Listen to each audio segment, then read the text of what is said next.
दोस्तों, Ibrahim Traore, वही Ibrahim Traore जिसे आज दुनिया मुसलमानों का नया लीडर कह रही है, जो अपना रोल मॉडल हजरत बिलाल हबसी रदी अल्लाह ताला अन्हु को बताते हैं, जिनका कंपटीशन लोग सुल्तान सलाहुद्दीन अयूबी और सद्दाम हुसैन से कर रहे हैं, जो अमेरिका और यूरोप की आंखों में आंखें डालकर बात करता है, जिनकी बहादुरी के चर्चे आज पूरी दुनिया में हो रही है। क्यों हो रही है इनका चर्चा? चलिए आज की वीडियो में जानते हैं कौन है इब्राहिम ट्रोरे, और बात करते हैं आज इब्राहिम ट्रोरे की दिलचस्प कहानी के बारे में। एक अफ्रीकी मुल्क बुर्किना फासो, वहां का एक छोटा सा गांव पंटोई, वहीं 14 मार्च 1988 को एक बच्चा पैदा हुआ। नाम रखा गया इब्राहिम ट्रोरे। कौन जानता था कि यह बच्चा आगे चलकर एक दिन पूरी दुनिया के सामने एक मुस्लिम लीडर के तौर पर खड़ा होगा, और उसके बोलने से अमेरिका और यूरोप के पसीने छूटने लगेंगे। आज दुनिया जिसे अफ्रीका का नया सुल्तान कह रही है, वह खुद को हजरत बिलाल हबसी रदी अल्लाह ताला अन्हु के खानदान का कहते हैं, जिनकी लोग कभी सलाहुद्दीन अयूबी से तो कभी सद्दाम हुसैन से तुलना करते हैं। वो कोई आम लीडर नहीं है, वो एक लहर है, एक आवाज है जो कमजोरों के लिए उठी है। ट्रोरे की कहानी गांव से शुरू होती है, जहां ना बिजली थी ना पक्के रास्ते। यहां बच्चे मिट्टी में खेलते और खेतों में मेहनत करते। उनके वालिद एक मेहनती किसान थे और मां घर संभालती थी।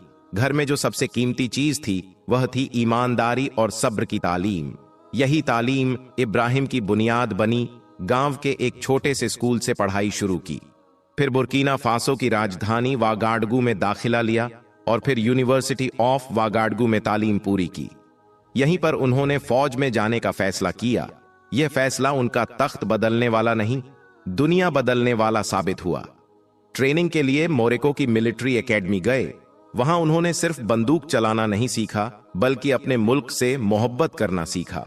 फिर बुर्किना फासो की फौज में शामिल हो गए। आर्टिलरी यूनिट में काम किया, जहां लोगों ने देखा कि ट्रोरे सिर्फ एक अफसर नहीं, एक सच्चा सिपाही है। ना घमंड, ना लालच, बस जज्बा। उस वक्त बुर्किना फासो दहशतगर्दी से तबाह हो रहा था। गांव के गांव खाली हो रहे थे, बच्चों के स्कूल जलाए जा रहे थे, मस्जिदों में धमाके हो रहे थे। लोगों को इंसाफ नहीं मिल रहा था और सियासी लीडर कुर्सियों पर बैठे तमाशा देख रहे थे। इसी अंधेरे में ट्रोरे ने रोशनी की शामा जलाने की ठानी। जनवरी 2022 में पहले एक तख्ता पलट हुआ, लेकिन हालात और बिगड़े। फिर 30 सितंबर 2022 को कैप्टन इब्राहिम ट्रोरे सामने आए और एक और तख्ता पलट करके हुकूमत को अपने हाथ में ले लिया। लेकिन यह तख्ता पलट सियासत के लिए नहीं था, यह अपने लोगों के लिए था, उनके दर्द के लिए था।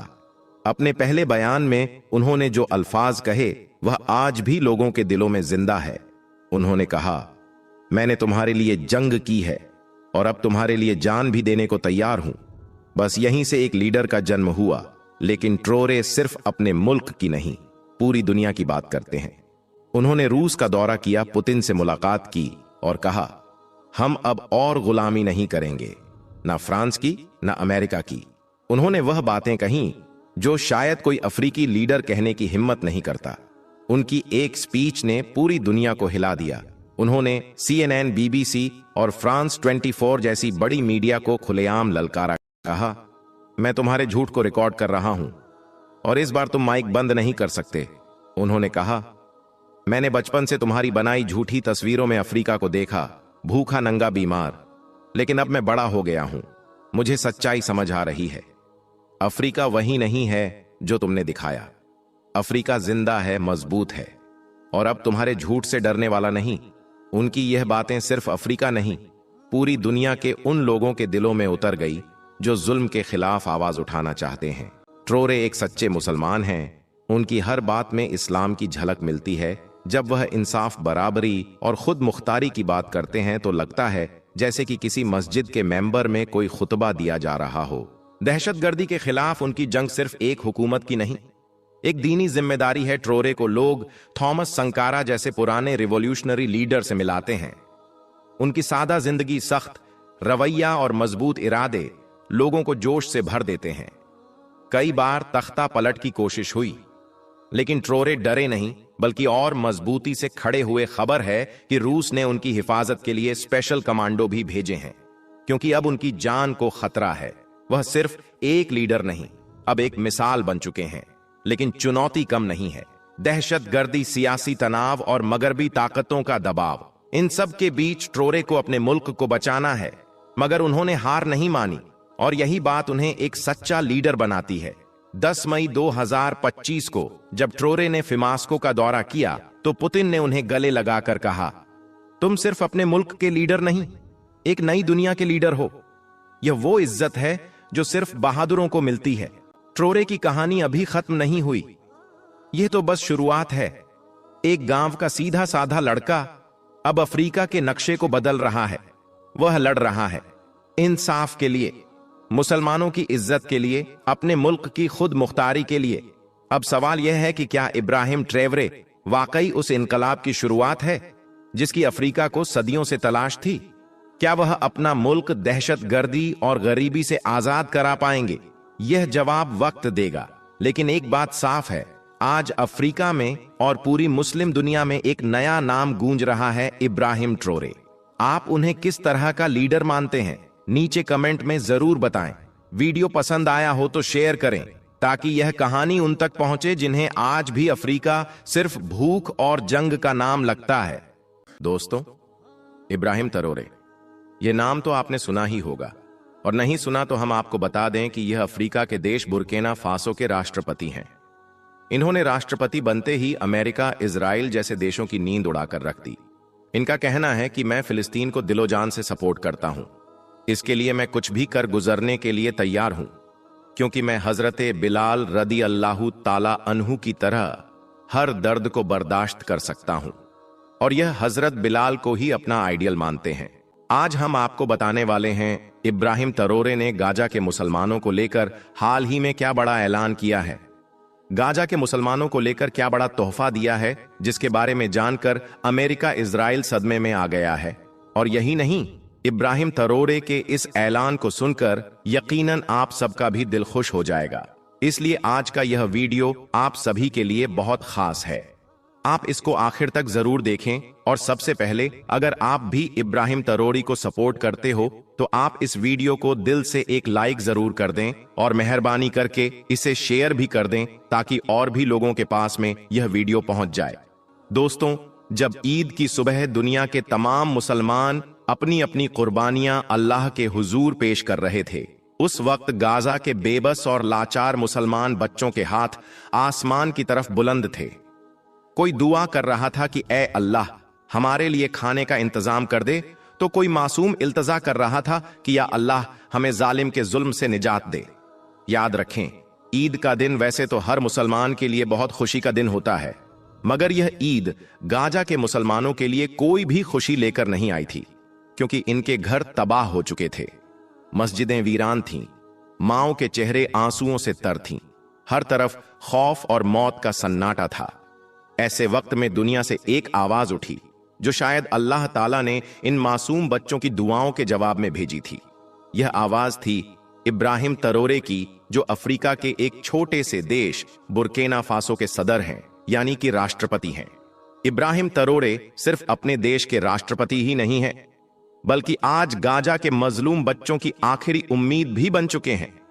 इसने पहले तो अमेरिका और इजराइल जैसे सुपर पावर देशों को ललकार कर खरी खोटी सुनाई, और अब इसने दुनिया को हैरत में डालने वाला गाजा के मुसलमानों के लिए बड़ा ऐलान किया है। दोस्तों, इब्राहिम ट्रोरे ने ऐलान किया है कि उसने अपने मुल्क के कौमी खजाने का सबसे कीमती खजाना, यानी कि एक पूरा सोने का पहाड़ गाजा के मुसलमानों के लिए वक्फ कर दिया है। इस ऐलान ने सबको चौंका कर रख दिया है, और खास करके अमेरिका, इजराइल जैसे देश सदमे में आ गए हैं। लेकिन अब सवाल यह पैदा होता है कि आखिर यह शख्स कौन है और उसके दिल में ईमान की यह हरारत कैसे जागी। आज हम आपको इब्राहिम ट्रोरे की पूरी सच्चाई बताने वाले हैं, जिसे सुनकर आप सबका दिल खुश हो जाएगा। लिहाजा आप इस वीडियो को बगैर स्किप किए आखिर तक आप इसे गौर से जरूर देखना। दोस्तों, इब्राहिम ट्रोरे एक गरीब किसान घराने में पैदा हुआ था। इनके वालिद सख्त मेहनत करने वाले इंसान थे, और इनकी मां एक बहुत ही नेक और हरदम अल्लाह से दुआ करने वाली खातून थी। इब्राहिम तरोरे की तरबियत इस्लामी असूलों पर हुई थी, इसीलिए यह बचपन से ही जुल्म और जाति को नापसंद किया करते थे। एक दिन इब्राहिम तरोड़े स्कूल से घर लौटा तो उस वक्त उनके घर में खाना नहीं था। खाना मांगने पर मां ने कहा कि बेटा, आज मैंने सारा खाना गरीब पड़ोसी को दे दिया है, क्योंकि उनके बच्चे भूखे थे। उस दिन इब्राहिम तरोरे ने सबक सीखा कि हकीकी ईमान सिर्फ नमाज और रोजे तक ही महदूद नहीं है, बल्कि भूखों को खाना खिलाने और जुल्म के खिलाफ डटकर खड़े होने का नाम है। फिर जब इब्राहिम तरोरे जवान हुए तो फौज में भर्ती हो गए। वहां पर भी इन्होंने न सिर्फ बेशुमार मुश्किलात देखी, बल्कि उनका डटकर मुकाबला भी किया और जुल्म और जाति के खिलाफ डटकर खड़े भी रहे। याद रखें, अल्लाह ने इन्हें बेमिसाल सलाहियतें दी, इसलिए फिर यह अपनी ईमानदारी, अपनी बहादुरी के सब बहुत ही जल्द आला ओहदे तक भी पहुंच गए। इसके बाद एक दिन इन्होंने एक जालिम सदर को उसकी कुर्सी से हटा दिया। यह वह सदर था जो अपने मुल्क की दौलत को लूटकर मगरिब के हवाले कर रहा था। इसलिए इसको हटाकर आज से तकरीबन 1 साल पहले इब्राहिम तरोरे बुर्किना फासो के राष्ट्रपति बन गए। पावर में आने के बाद सबसे पहले इन्होंने ऐलान किया कि आज के बाद बुर्किना फासो का सोना पेरिस और लंदन की जेनत नहीं बनेगा, बल्कि हमारी बच्चों की भूख को मिटाने और उम्मत की इज्जत को बचाने के लिए इस्तेमाल होगा। और यही नहीं, इब्राहिम तरोरे ने पावर में आते ही सबसे पहले मगरबी ताकतों के साथ किए गए जालिमाना समझौते को भी खत्म कर दिया। उनकी कंपनियों को, उनकी मिलिट्री को अपने मुल्क से बाहर निकालकर वाज कर दिया कि वह अब किसी के गुलाम नहीं है। इसके साथ ही इन्होंने अपनी कौम से भी कहा कि हम भूखे तो रह सकते हैं, मगर बेगैरत नहीं हो सकते हैं। इस तरह से फिर इब्राहिम तरोरे का नाम पूरी अफ्रीका में इज्जत और गैरत की अलामत बन गया। मगर इनका असल इम्तिहान तो अभी बाकी था। दोस्तों, जब इजराइल ने गाजा के बेकसूर मुसलमानों पर जालिमाना हमला करना शुरू किया तो यह देखकर इब्राहिम तरोरे का दिल बेचैन हो गया था। इन्होंने आलमी ताकतों को खामोश देखा, मुस्लिम हुक्मरानों को नींद की हालत में पाया। इसने देखा कि दुनिया में इतने मुस्लिम देश हैं, मगर कोई भी गाजा की सपोर्ट में नहीं आया है। यह देखकर इब्राहिम तरोरे का दिल गमगीन हो उठा था।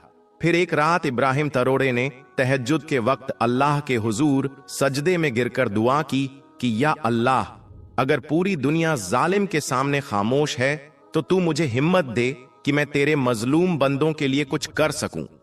अल्लाह की बारगाह में इब्राहिम तरोरे की दुआ कबूल हुई। इस वजह से फिर अल्लाह ने इब्राहिम तरोरे के दिल में वो ख्याल डाला जो तारीख बदल देने वाला था। जी हां दोस्तों, फिर इब्राहिम तरोरे ने फौरन ही गाजा के बेबस और लाचार लोगों के लिए एक बहुत बड़ा फैसला ले लिया कि वह अपने मुल्की खजाने में से, यानी कि कौमी खजाने से पूरा सोने का जखीरा गाजा के बच्चों को तोहफा करेंगे। इस बात का ऐलान करते हुए इब्राहिम तरोरे के अल्फाज कुछ इस तरह से थे कि मैं आज अपना सोना गाजा के बच्चों को दे रहा हूं, क्योंकि यह मेरी नहीं बल्कि अल्लाह की अमानत है, और अगर आज मैं इसे मजलूमों के काम ना लाया तो कल कयामत के दिन अल्लाह के हुजूर क्या जवाब दूंगा।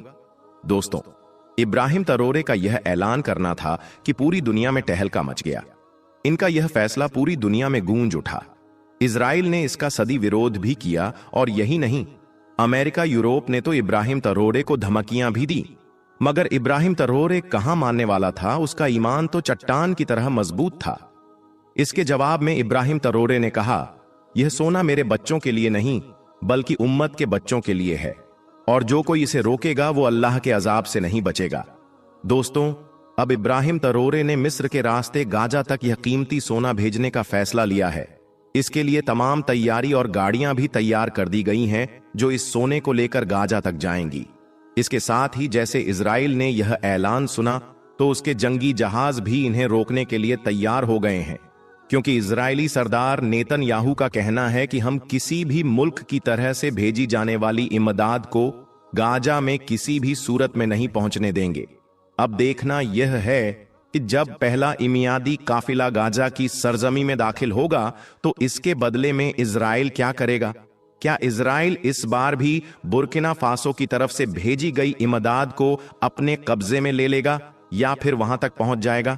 दोस्तों, हम आपको बता दें कि इससे पहले भी बुर्किना फासो ने थोड़ी सी इमदाद गाजा के बच्चों के लिए भेजी थी, उस वक्त जब पहला काफिला गाजा की सरजमी में दाखिल हुआ था तो गाजा के लोग सज्जदा शुक्र में गिर गए थे। बच्चे खुशी से उछल पड़े थे। माओं ने आसमान की तरफ देखकर इब्राहिम तरोरे को दुआई दी थी। उस वक्त गाजा के एक बूढ़े शख्स ने कहा था कि हम सोच रहे थे कि हुकूमतें हमें भूल गई हैं, लेकिन अल्लाह ने अब हमारे पास इब्राहिम तरोरे की सूरत में एक मसीहा भेज दिया है। इसके साथ ही एक फिलिस्तीनी खातून की आंखों से आंसू बह रहे थे। वो बोली कि जब मेरा बेटा शहीद हुआ था तो मैं समझती थी कि अब मैं बेसहारा हो गई हूं, लेकिन आज इब्राहिम तरोरे ने मुझे बता दिया है कि अल्लाह ने मुझे हजारों बेटे दिए हैं। दोस्तों, इस मौके पर इब्राहिम तरोरे ने फिलिस्तीन के लोगों को मुखातिब करते हुए एक बहुत ही जज्बाती तकरीर भी की, जिसमें इन्होंने कहा कि गाजा के मुसलमानों, तुम तन्हा नहीं हो। जब तक मेरा दिल धड़क रहा है, जब तक मेरी रगों में खून बह रहा है, मैं तुम्हारे साथ हूं। अब तुम्हारी यह जंग मेरी जंग है, तुम्हारी तकलीफ मेरी तकलीफ है।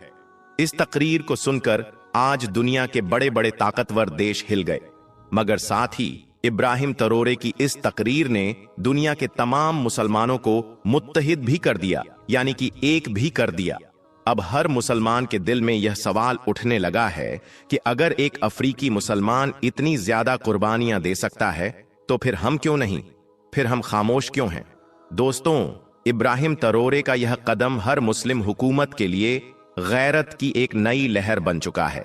आज दुनिया के हर कोने से मुसलमान खड़े होकर इब्राहिम तरोरे की हिमायत करने लगे हैं। तुर्की, पाकिस्तान, इंडोनेशिया, मलेशिया समेत बहुत सारी मुस्लिम देश की आवाम आज इब्राहिम तरोरे को सलाम पेश कर रही है। और यही नहीं, आज फिलिस्तीन के सिसकते हुए लोगों का कहना है कि आज हमें यकीन हो गया है कि हुकूमतें अभी जिंदा हैं।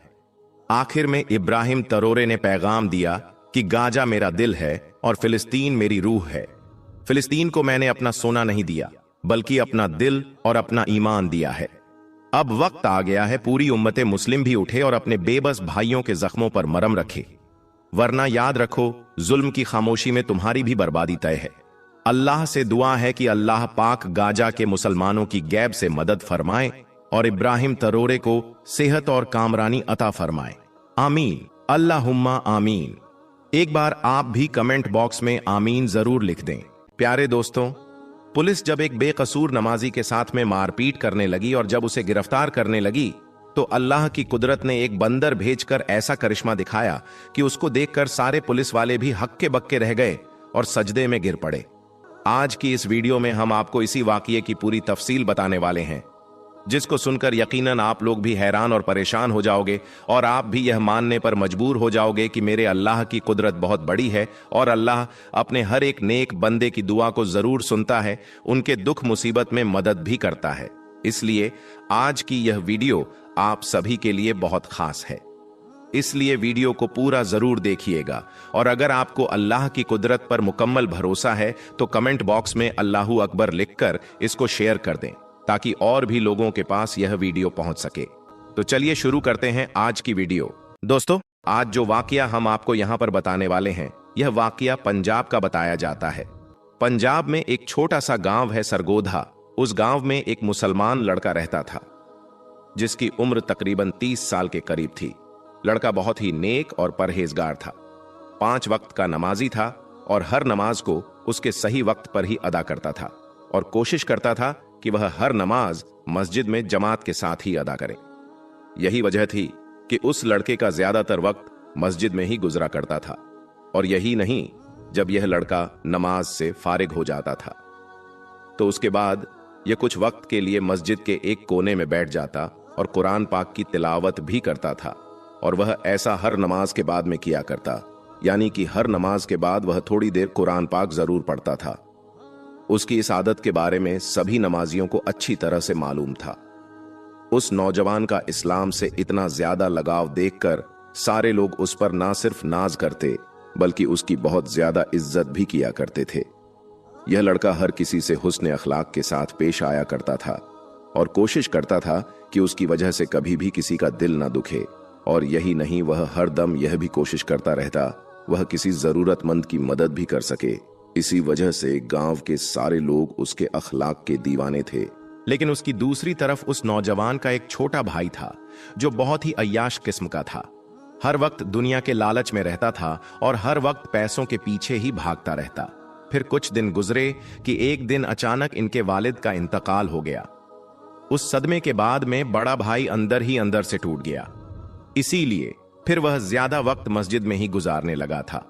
वहीं दूसरी तरफ उसका छोटा भाई हर वक्त यह भी कोशिश करता रहता कि वह किसी ना किसी तरीके से अपने बड़े भाई की जमीन हड़प ले और उसकी जमीन को अपने नाम कर ले।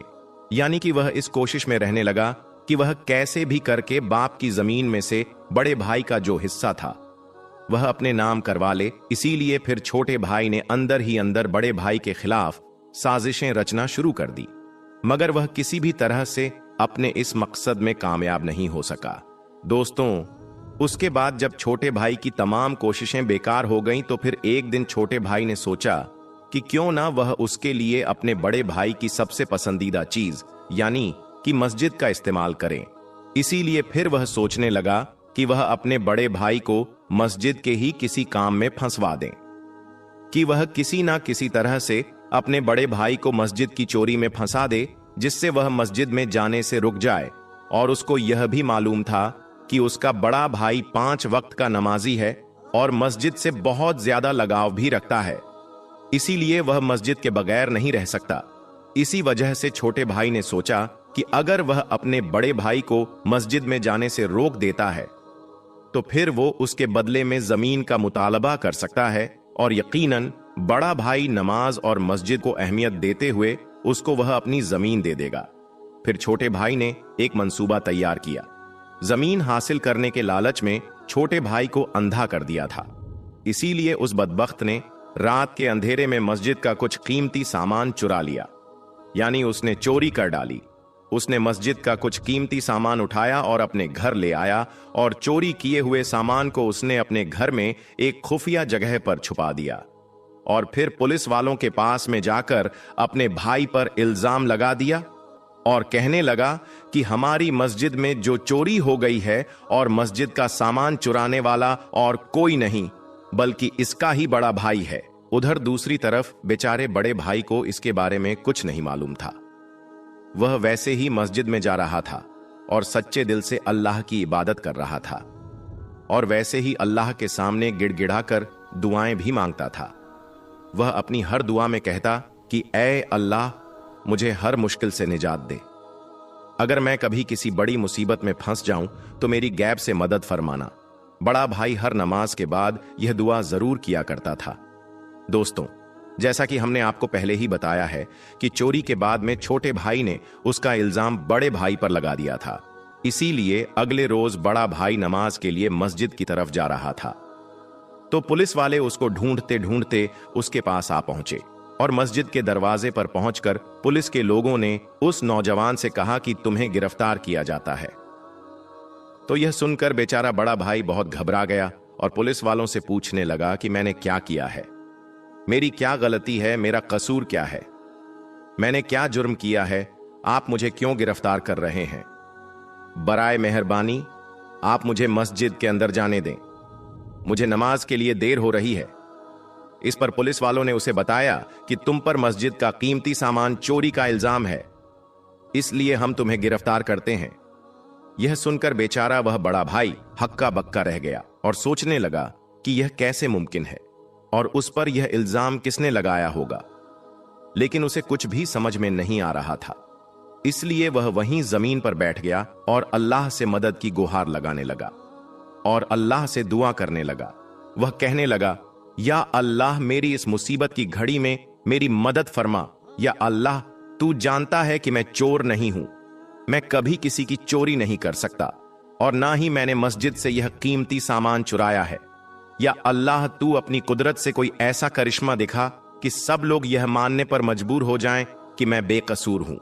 दोस्तों, पुलिस को मस्जिद के दरवाजे पर देखकर आसपास के बहुत सारे लोग भी जमा हो गए और वह सब के सब पुलिस वालों से कहने लगे, इस लड़के को हम अच्छी तरह से जानते हैं, यह लड़का बेकसूर है, क्योंकि यह लड़का 5 वक्त की नमाज पढ़ने के लिए इस मस्जिद में आता है और इस लड़के के अखलाक भी बहुत अच्छे हैं। इसीलिए हम सब गवाही देते हैं कि यह लड़का बहुत नेक है, यह कभी भी मस्जिद से चोरी नहीं कर सकता। इसीलिए जिसने भी इस पर इल्जाम लगाया है वह सरासर झूठा है। मगर उन लोगों की यह गवाही सुनकर पुलिस के लोग नहीं माने और कहने लगे कि हमको इस लड़के के खिलाफ पुख्ता सबूत मिले हैं, इसलिए हम इसको गिरफ्तार करेंगे। इतने में उस लड़के का छोटा भाई भी वहां पर आ पहुंचा और फिर वह अपने बड़े भाई को एक तरफ ले जाकर कहने लगा कि यह सब मेरा किया धरा है, मैंने ही तुम पर इल्जाम लगाया है। अगर तुमको तुम्हारी इज्जत प्यारी है तो तुम अपनी जमीन मेरे हवाले कर दो। तुम्हारे हिस्से में जो जमीन आई है वह मेरे नाम कर दो। तुम्हारी इज्जत मैं बचा लूंगा और तुम्हें जेल जाने से भी रोक दूंगा। और जो मस्जिद का कीमती सामान जो मैंने छुपा रखा है उसको मैं पुलिस के हवाले कर दूंगा। तो यह सुनकर बड़े भाई को बड़ा दुख हुआ। वह समझ गया था कि यह सब उसके छोटे भाई ने ही किया है। दोस्तों, अभी वह छोटा भाई अपने बड़े भाई को यह सब बातें कह ही रहा था कि इतने में अल्लाह की कुदरत से कहीं से एक बंदर नमूदार हुआ। एक हाथ में मस्जिद का वह कीमती सामान था जिसको छोटे भाई ने मस्जिद से चुराकर अपने घर में छुपाया था। यह देखकर छोटे भाई के चेहरे का रंग उड़ गया। पुलिस वाले भी बंदर के हाथ में मस्जिद का चोरी हुआ सामान देखकर हैरान रह गए। उनको मालूम हो गया कि वह जिस लड़के को गिरफ्तार करने वाले थे वह तो बेकसूर है। फिर उस बंदर ने उन पुलिस वालों को साथ ले जाकर बता दिया कि इसने छोटे भाई के घर से ही सामान उठाया है। इसलिए फिर पुलिस वालों को मालूम हो गया कि मस्जिद से यह सामान छोटे भाई ने ही चुराया है। और फिर यूं सबको मालूम हो गया कि असल चोर तो इसका छोटा भाई है। पुलिस वालों ने छोटे भाई को गिरफ्तार कर लिया और जब उससे पूछताछ हुई तो फिर यह सारी बातें छोटे भाई ने पुलिस वालों को बता दी। इधर वह बड़ा भाई अल्लाह के सामने सजदे में गिरकर अल्लाह ताला का इस बात के लिए शुक्र अदा करता रहा कि ऐन मौका पर अल्लाह ने एक बंदर भेजकर उसकी किस तरह से मदद की है और इस तरह से पूरे गांव वालों को उसकी बेगुनाही का सबूत मिल जाता है। यह देखकर सबका अल्लाह पर भरोसा और भी ज्यादा मजबूत हो जाता है। और इसी तरह का एक और वाकया अब्दुल्ला नाम के एक शख्स के साथ पेश आया। उसका एक मेडिकल स्टोर था। अब्दुल्ला ने अपनी जिंदगी का एक ऐसा वाकया सुनाया जिसको सुनकर आप भी हैरान रह जाएंगे। अब्दुल्ला बचपन से ही नेक और दीनदार इंसान था। 5 वक्ता नमाज के अलावा तहज्जुद गुजार और तिलावत कुरान में ज्यादातर वक्त बिताया करता था। बाज मर्तबा सारी सारी रात नवाफिल अदा करता। रोज नमाज जकात का पाबंद था। उम्र गुजरती गई और अब्दुल्ला ने शादी नहीं की। घर वाले उस पर शादी का दबाव बनाने लगे। इस सूरत हाल और घर वालों के दबाव में आकर अब्दुल्लाह को फिलहाल शादी का फैसला करना पड़ा और अब्दुल्लाह ने शादी कर ली। शादी के बाद अब्दुल्लाह की जिंदगी एकदम बदल गई। अब रातों की इबादत आहिस्ता आहिस्ता कम होती गई और खासकर जैसे रमजान में ही ऐसा होता है, जब वह नमाज पढ़ता तहज्जुद भी छूट गई और नमाज में भी कमी आने लगी। और एक वक्त ऐसा आ गया कि 5 नमाज में गफलत होने लगी और फिर अब्दुल्ला अचानक मुश्किलात में गिर गया। मेडिकल स्टोर की आमदनी कम हो गई और कर्जे पर कर्ज चढ़ने लगा। अब्दुल्लाह की जिंदगी खुशहाल थी, वह बुरी तरह से मुतासिर हो गई। हर वक्त टेंशन में रहने लगा। इस दौरान एक दिन एक शख्स मेडिकल स्टोर पर दवाई लेने आता है। अब्दुल्ला उस वक्त इस कदर परेशानी में था कि उसने उसे गलत दवाई दे दी, जिसकी वजह से वह शख्स मरते मरते बचा और उसने अब्दुल्लाह पर केस कर दिया, जिसके बाद उसकी दुकान सील हो गई और उसका कारोबार पूरी तरह से बंद हो गया। इसी दौरान अब्दुल्लाह के वालिद की भी तबीयत खराब होने लगी और अब्दुल्लाह ने अब तक जो कुछ भी कमाया था वह सब वालिद के इलाज पर खर्च कर दिया। इसी सूरत हाल को देखकर उसकी बीवी भी उसे छोड़कर चली गई। अब अब्दुल्लाह के पास कुछ भी नहीं बचा था और अब्दुल्लाह पूरी तरह से जिंदगी से मायूस हो गया था। एक दिन अब्दुल्लाह सहन में अपनी मां की गोद में सर रखकर रो रहा था और सोच रहा था कि उसके साथ आखिर ऐसा क्यों हो रहा है। तभी अचानक उसकी नजर अलमारी पर पड़ी जहां कुरान पाक रखा हुआ था। उसको फौरन झटका लगा और समझ में आ गया कि उससे क्या भूल हुई है।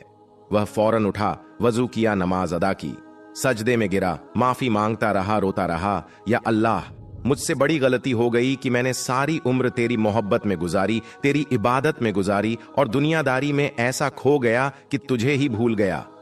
उसके बाद उसने दोबारा 5 वक्त तिलावत कुरान भी करने लगा और हर रात अपनी गलती पर माफी मांगने लगा। प्यारे दोस्तों, अभी सिर्फ 9 ही दिन गुजरे होंगे कि तभी उसके घर में वह शख्स आता है जिसे अब्दुल्लाह ने गलत दवाई दी थी।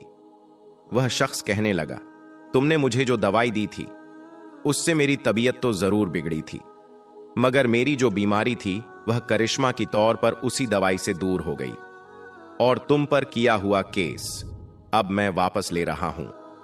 उसके बाद अब्दुल्लाह को उसकी दुकान वापस मिल गई, यानी अब्दुल्लाह ने अपना मेडिकल का स्टोर वापस हासिल कर लिया और आमदनी पहले से ज्यादा बढ़ने लगी। उसने अपने वालिद का इलाज भी करवाया और उसकी बीवी भी वापस आ गई। दोस्तों, जो कुछ होता है वह अल्लाह की मर्जी से होता है। अगर कुछ नहीं हो रहा है जो अल्लाह की मर्जी से हो रहा है, और अगर कुछ बुरा हो रहा है तो यह हमारे गुनाहों की वजह से हो रहा है। तो हर इंसान को चाहिए कि वह हर वक्त अपने गुनाहों की माफी मांगता रहे, हर वक्त इस्तगफार करता रहे और नमाज की पाबंदी करता रहे। जो शख्स नमाज नहीं पढ़ता तो ऐसे शख्स की जिंदगी में बहुत मसले, बहुत परेशानियां आ जाती हैं। और जो नमाजी होता है और नमाजी होने के साथ साथ उसका दिल नर्म हो जाता है, वह तकब्बल होता है, वह हसद और जलन से पाक होता है, वह किसी के बारे में कुछ गलत ख्याल नहीं रखता, वो सिर्फ अल्लाह की जात पर भरोसा रखता है। वह एक ऐसी जिंदगी गुजारता है जैसे एक अल्लाह का वली जिंदगी गुजारता है। वो तकलीफ देने वालों को भी दुआएं देता है। तो ऐसे इंसान के साथ अल्लाह तबारक व ताला की रहमत होती है और अल्लाह तबारक व ताला ऐसे इंसान को ही कामयाब करता है। तो याद रखें कि हमेशा अच्छा सोचे, अपने बारे में अच्छा सोचे, औरों के बारे में अच्छा सोचे। जो अपने लिए पसंद करो वही दूसरों के लिए भी पसंद करो, और जो जैसा गुमान करता है अल्लाह उसे वही अता फरमाता है। तो अपना गुमान अच्छा रखो, अपने गुनाहों से माफी मांगते रहा करो। अल्लाह ताला बड़ा रहीम और करीम है, हमारे गुनाहों को माफ करेगा। किसी इंसान के गुनाह माफ होने लगते हैं तो उस इंसान की जिंदगी में खुशियां आने लगती हैं, उस इंसान की जिंदगी में सुकून आने लगता है। भले उसके पास नेमतें ज्यादा ना हो, भले ही उसके पास दौलत ज्यादा ना हो, लेकिन उसकी जो कमाई होती है, जो थोड़ी ही क्यों ना हो, उसमें बरकत होती है, उसमें सुकून होता है। वरना ऐसे तो हराम पैसे से इतने लोग कमाते हैं, करोड़ों कमाते हैं, लेकिन उसमें बरकत नहीं होती, उसमें सुकून नहीं होता। ऐसे लोगों को उन पैसों का कोई सुकून नहीं मिलता। उनका पैसा जैसे आता है वैसे ही खत्म हो जाता है। तो आप अगर दुनिया और आखिरत में कामयाब होना चाहते हैं तो 5 वक्त की नमाज के साथ आपने कुरान करीम को भी पढ़ना है। अगर कुरान नहीं आता तो आप उसे सीखें, अगर वह भी नहीं आता तो आप उसका तर्जुमा ही सही से पढ़ लीजिए। आपको जिस लैंग्वेज में भी चाहिए उस लैंग्वेज में कुरान करीम मिल जाएगा। आप कम से कम उसका तर्जुमा तो पढ़ लीजिए, देखिए तो सही अल्लाह तबारक व ताला हमसे क्या कहना चाहता है।